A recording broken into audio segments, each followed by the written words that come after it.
to look for in finding the right property to add to your property investment portfolio. You know, we have so many people that come to us, they want to build a property investment portfolio, they want to add the right property to their investment portfolio, but they're not quite sure, you know, where to buy, what to buy, when to buy to maximize their returns. This is a question that you get often, Tarkin, you know, in dealing with clients every day. Absolutely, Mars. We get that. Well, that's the first question that comes to the lips. Ultimately, what they should be considering when buying an investment property, whether it's their third, first, or 7/8.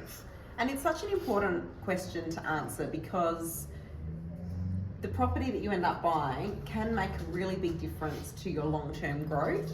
It can make a really big difference in terms of the timeframes that you achieve your financial dreams and goals. And it's really important that you've thought about the right things when deciding the right property to buy. Would you agree? Absolutely.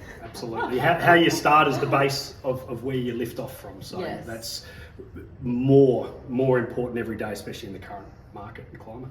So let's get stuck into it. Today we're going to give you a little bit of an overview of some things that you should consider when buying an investment property, what to add to your portfolio. We are having a really thorough seminar on this on the 1st of April. So if you're interested in this topic and want to get a bit more of a deeper dive, really suggest that you register for that upcoming seminar on the 1st of April. We'll have the link in the comments below. But today we're going to give you a little bit of an insight into what you should be looking for. So let's get stuck into it. Where should we start, Tarkin? Well, thanks, Mars. I think where should we start is what to look for in investment property. Yes, I think that's a great place to start. So I like to think, you know, there's really 4 main things that I think you need to look for initially. And the first thing is that you want to make sure that the investment property that you're choosing has all the characteristics of a great investment property. What are they? You know, the basic things. They've got to be close to schools, shops, transport and healthcare. Obviously structurally sound. Yeah, absolutely. But I think we don't want anything falling down. We want to know what we're buying. We want to know that it's structurally sound. And certainly where it's close to that infrastructure will determine what type of tenants and hence, well, maybe what type of asset you might look into. Absolutely. You know, if it's in a great school zone, then it might be an asset that needs to appeal to a family as opposed to, you know, near a university or a hospital where it might be more, you know, just an accommodation for a worker or someone Absolutely. like that. So it has to be fit for purpose, you know, suitable for the ideal tenant and good potential for capital growth. So they're kind of your checkpoints for characteristics of a great investment property, number 1.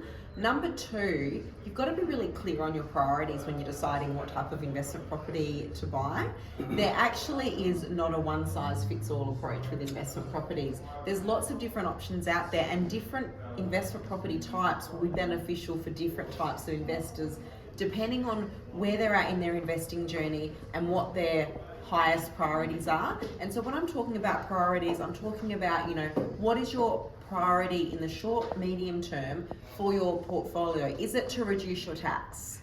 Or are you looking to build a passive income with a high rental yield? Or do you want to build wealth through capital growth? Or do you want to retire early? Now you're probably thinking, Marissa, I want all of those things. And of course, every property investor does want all of those things. But what I'm asking you to do is rank those things in order of what you want most and what you want least out of that list, because that's actually going to help you to determine which investment property is going to get you there faster. So that's number 2. Number 3 is a big one, which is understanding your borrowing capacity. This is where the magicians like Tarkin come in, the Rise High magicians, which we also call mortgage and finance advisors. You know, how important is borrowing capacity in terms of identifying what the right investment property is for it's huge. It's huge, absolutely. I mean, we can obviously work out what a bank or a lender will lend. Yes. But there's what you could borrow and what you should borrow. It's a totally different thing, and that's something that's coming up a lot more recently, and especially with investment properties. You don't want you to, you know, push it all into the investment stream and then struggle personally. You know, so we need to find that really happy medium where it is going to get the growth, capital growth. You're going to be able to reduce it, but without really putting a hell of a lot of, I guess, stress on your everyday life, because that's not what it's about. That is such an important point, and that really is the key factor with investing in any type of property, is to only buy what you can afford to keep forever. Now you might say, well, I'm not planning to keep it forever, but you need to be able to afford to keep it long term so that you only you're never forced to sell. You never want to be in a position where you're forced to sell because you can't afford to hold the property. So that comes down to borrowing capacity, but also, like Tarkin said, it's not necessarily about what your borrowing capacity what is, actually what you can afford. So this is about understanding your personal cash flow, understanding how much the property is going to cost you to hold out of your own pocket. Of course, when you have an investment property, you have the rental income from the tenant and the tax deductions from the government coming in to help you, but there often is an out-of-pocket cost, and you need to really make sure that you can afford to actually hold on to what you're buying. That's really the key criteria. The only people that we find that tend to lose money in property investment are people that buy investment properties that they can't afford to keep long term. And then have to sell it, fire sale, and it's just not a great experience. And traditionally they don't come back to investing. Yes. And then their long-term goals are out the window. Absolutely. So that's sort of the really big 4 considerations. Make sure it's got the good characteristics. Make sure make sure that you're clear on your priorities and the property that you're buying matches your priorities. And make sure that you understand your borrowing capacity and only buy what you can afford. So they're kind of the big high-level things that I would say, people need to really bed down. I would like us just to delve into one of those. Yes. Just a bit deeper. Okay, let's do it. Your priorities. You said, reduce your tax, build a passive income, retire early. Obviously, we all want all of those, but are there little tricks that you can impart to us? Absolutely. That will allow us to identify what properties might be out there or what options you'd be looking at. We're going to be delving a lot deeper into this at our seminar on the 1st of April, but just to give you a little bit of an insight, for example, if your main priority is to reduce your tax, maybe you're on a really high tax bracket, you're a high income earner, then you might be looking for something with extra benefit tax deductions. So you might be looking for a property with some depreciation that will mean that your after-tax position is a lot stronger and that you actually reduce the amount of tax that you pay, and that gets redirected to your property portfolio. So maybe you're looking there for something brand new with high depreciation. Ultimately, you're looking for a property potentially with a higher percentage of the purchase price going towards the building rather than the land. Now, there's pros and cons to that type of investment, but we're going to be going through all of that in our seminar on the 1st of April.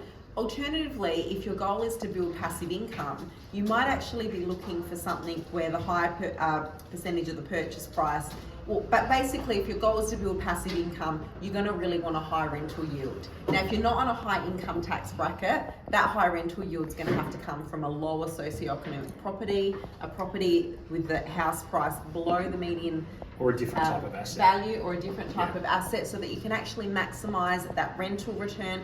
There's quite a few ways of maximizing that rental return. It might be a property with a long-term rental at the lower end of the market. It may be a property that lends itself well to short-term rental to maximize that rental yield. So if it's about building passive income, that rental yield is going to be super important at learning how you can do that and how you can actually grow that rental yield yourself over and above market. If, on the other hand, you're really wanting to build wealth and retire early, you're going to be trying to look for houses and sites that you can actually add value to yourself. Because as a property investor, you have 2 ways of achieving growth. As a set and forget property investor, the growth will naturally just happen, as we've seen over the last 50 plus years. The property market will just move naturally in accordance with market movement. So you will achieve growth if you do nothing. But if you want to accelerate your wealth building and retire earlier than planned, then you can actually add value to your properties, add growth to the value of the property, and add growth to the rental yield yourself. And we're going to be going through some different strategies on how you can do that on our seminar at the 1st of April. So does that kind of give you a bit of an oversight into what we're talking about here, Tarkin? It does, Marissa. Thank you. And thanks everyone out there for tuning in. We hope you found this useful, and we have lots more we want to say about the topic. April Please the 1st come to our seminar on April the 1st.